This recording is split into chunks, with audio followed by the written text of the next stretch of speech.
Health factor में आप सबका स्वागत है।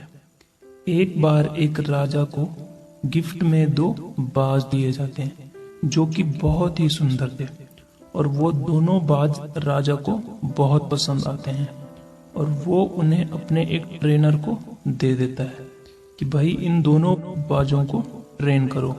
और जब कुछ महीने बीत जाते हैं तो वो ट्रेनर राजा से कहता है कि उन दोनों में से एक बाज तो बहुत तेज उड़ रहा है, बहुत दूर दूर तक उड़ रहा है, लेकिन दूसरा बाज एक पेड़ पर ही बैठा है और वो उड़ नहीं पा रहा है। ये सुनकर राजा अपने आसपास के बड़े बड़े लोगों को, बड़े डॉक्टरों को बुलाता है, लेकिन कोई भी उस बाज को ठीक नहीं कर पाता और वो बाज उड़ नहीं पाता।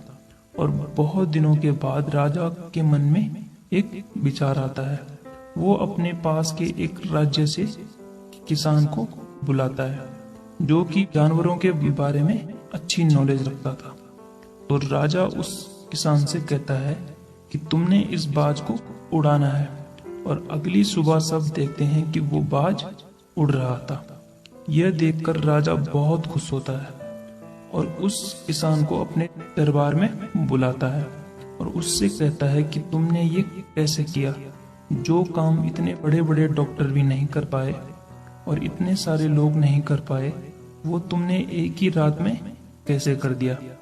तो वो किसान कहता है कि ये मेरे लिए बहुत ही आसान था।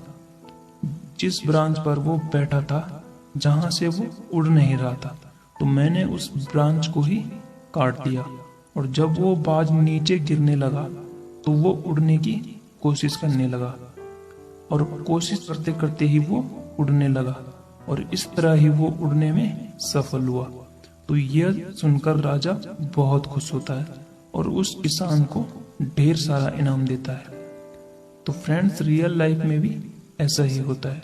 कुछ लोग ब्रांच पर बैठे रहते हैं जिस ब्रांच का नाम है कंफर्ट जोन, यानी आरामदायक जिंदगी। वो लोग रोजाना वही जिंदगी जीते हैं और उससे बाहर नहीं निकलते हैं और कोई मेहनत नहीं करते और उन्हें उसी लाइफ से प्यार होता है, क्योंकि उस लाइफ में कोई स्ट्रगल नहीं है, कोई मेहनत नहीं है और कुछ भी नया नहीं है। और फिर वही लोग 4-5 साल बाद पछताते हैं कि काश मैं उस समय ये कर लेता, मैं वो कर लेता, तो आज मैं कहीं और होता। आपके पास वो समय है जब आप कुछ कर सकते हो, ताकि आपको आने वाले सालों में पछताना ना पड़े कि काश मैं उस समय ये कर लेता, मैं वो कर लेता। तो आपके पास अभी पूरा समय है कि आप अपनी लाइफ में कुछ भी कर सकते हो।